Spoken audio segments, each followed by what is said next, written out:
Hello students, welcome in the online classes of MDN School Kalayat. As you know, we are on third lesson of Geography of 10th class.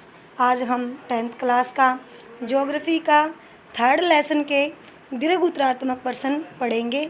आइए विस्तार से पढ़ें। बहुउद्देशीय परियोजना किसे कहते हैं? इन परियोजनाओं के क्या लाभ हैं?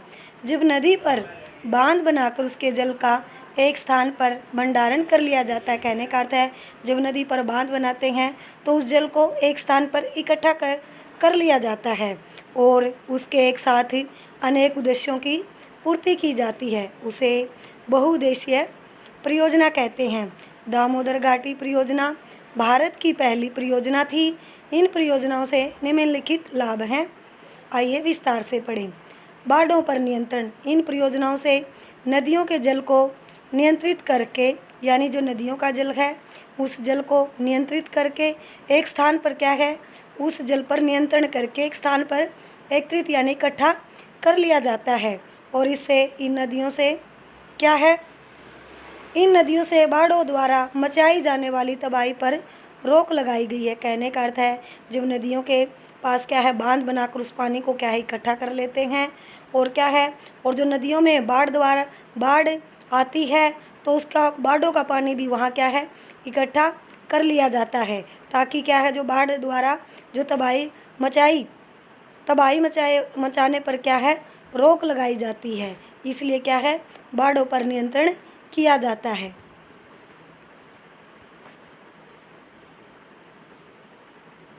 मृदा अपरदन पर रोक। नदियों के पानी के प्रवाह को नियंत्रित करके मृदा अपरदन को रोका जा सकता है। सिंचाई की सुविधा। इन नदी घाटी परियोजनाओं से अनेक नहरों का निर्माण किया गया है।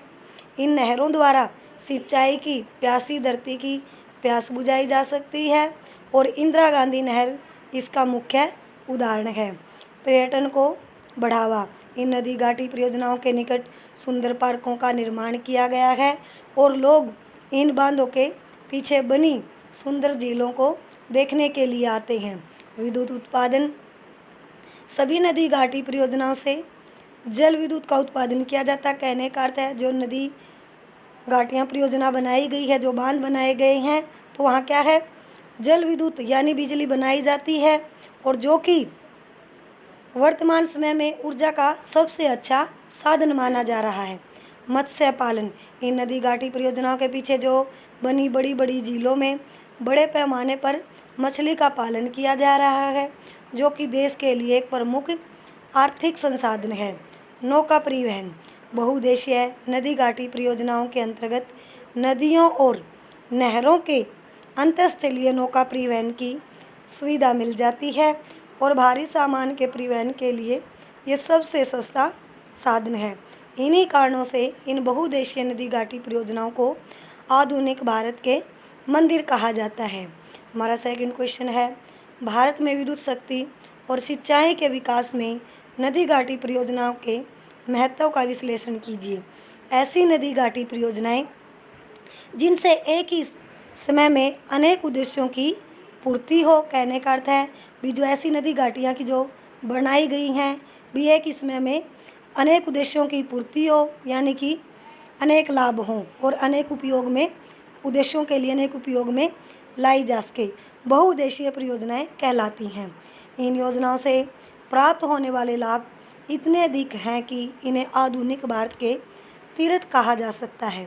एक बहुउद्देशीय परियोजना अनेक प्रकार के कार्य करती है, जैसे बाढ़ों को रोकना, बिजली उत्पादन यानी बिजली बनाना, मछली पालन, सिंचाई आदि। साधारण सिंचाई योजनाएं जो स्वतंत्रता से पहले बनाई जाती थी केवल एक ही कार्य करती थी, इस प्रकार उनका लाभ काफ़ी सीमित था। यह योजना केवल सिंचाई के उद्देश्य को लेकर बनाई जाती थी, परंतु अब स्वतंत्रता प्राप्ति के पश्चात बनाई गई इन योजनाओं के बहुमुखी उद्देश्य होते हैं ताकि ज़्यादा से ज़्यादा लाभ हो सके और इसके लिए इससे अनेक लाभ होते हैं। भारत की सभी प्रमुख नदियों पर बनी इन परियोजनाओं से अनेक नहरें निकाली गई हैं जो अनेक राज्यों की प्यासी धरती की प्यास बुझाती हैं सिंचाई के द्वारा। सरहिंद नहर, राजस्थान नहर तथा उत्तरी भारत की 2 प्रमुख नहरें। सभी स्थानों पर जहां ये परियोजना स्थित हैं जल विद्युत का उत्पादन करती है।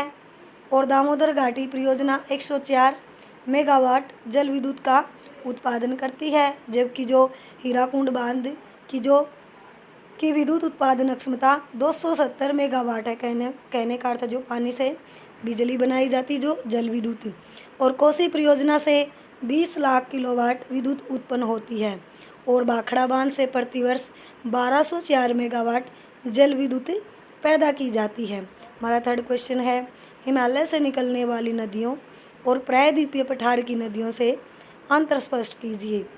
हिमालय से निकलने वाली नदियाँ, हिमालय पर्वत से निकलने वाली नदियाँ सारा साल बहती हैं, यानी कि 12मासी नदियाँ हैं, क्योंकि इन्हें वर्षा और हिम दोनों से जल प्राप्त होता है।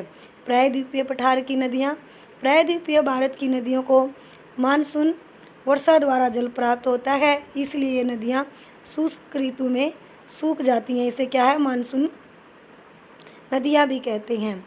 हिमालय से निकलने वाली नदियाँ, इन नदियों से बिना बांध बनाए वर्ष भर सिंचाई की जा सकती है, क्योंकि ये नदियाँ 12मासी हैं।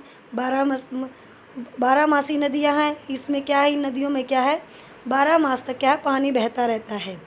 और प्रायद्वीपीय पठार की नदियों में बांध बनाकर सिंचाई और जल विद्युत के लिए जल प्राप्त किया जा सकता है। और हिमालय की नदियाँ, ये नदियाँ मैदानी भागों से होकर बहती हैं, इसलिए इनसे नहरें निकालना आसान है। प्रायद्वीपीय पठार की नदियाँ, ये नदियाँ चट्टानी तथा ऊंचे नीचे क्षेत्रों से होकर बहती हैं, इसलिए ये नहरों के लिए उपयुक्त नहीं हैं। हिमालय की नदियाँ, हिमालय की तलहटी में पहुँचते समय नदियाँ जल प्रपात बनाती हैं, इसलिए ये जल विद्युत के विकास के लिए उपयुक्त है।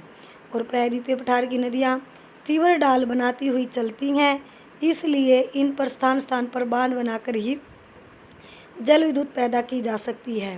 हिमालय की नदियाँ, ये नदियाँ नाव और स्टीमर चलाने योग्य हैं।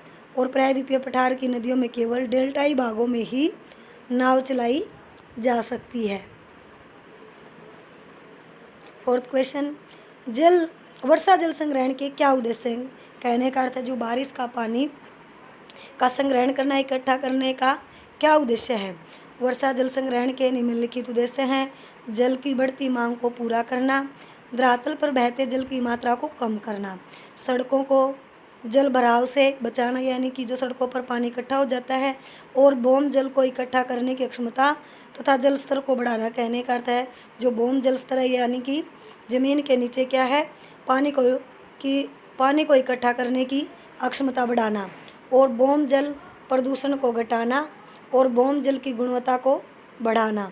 ग्रीष्म ऋतु तथा लंबी शुष्क अवधि में जल की घरेलू आवश्यकताओं को पूरा करना। हमारा नेक्स्ट क्वेश्चन है, जल दुर्लभता के कारणों की व्याख्या करो।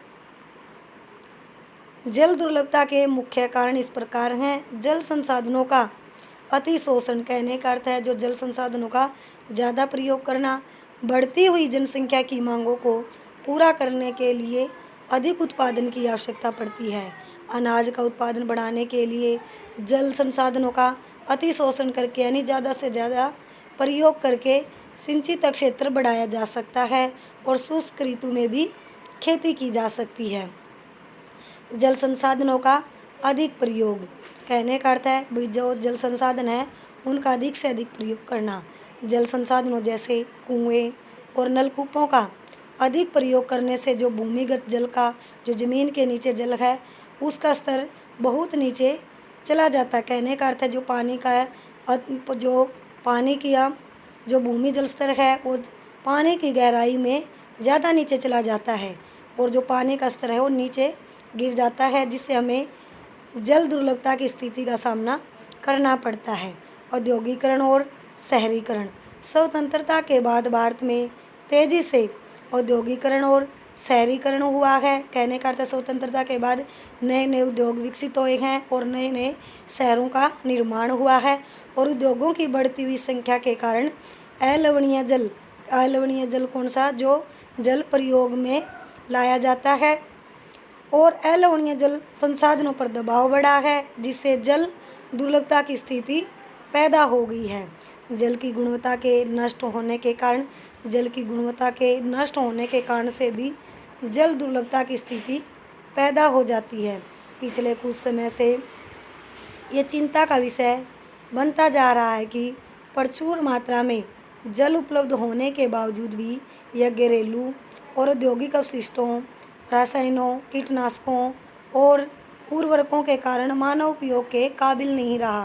कहने का अर्थ है भी पिछले वर्ष में कुछ चिंता का विषय बना हुआ है, क्योंकि जो भरपूर मात्रा में जल उपलब्ध तो है, फिर क्या है, उसके बावजूद भी हम क्या है, घरेलू और औद्योगिक अपशिष्ट यानी कि जो उद्योगों के जो अपशिष्ट पदार्थ आते हैं, रासायनिक और कीटनाशक और उर्वरकों के कारण क्या है, जो ये पानी है मानव के उपयोग के लिए काबिल नहीं रह जाता।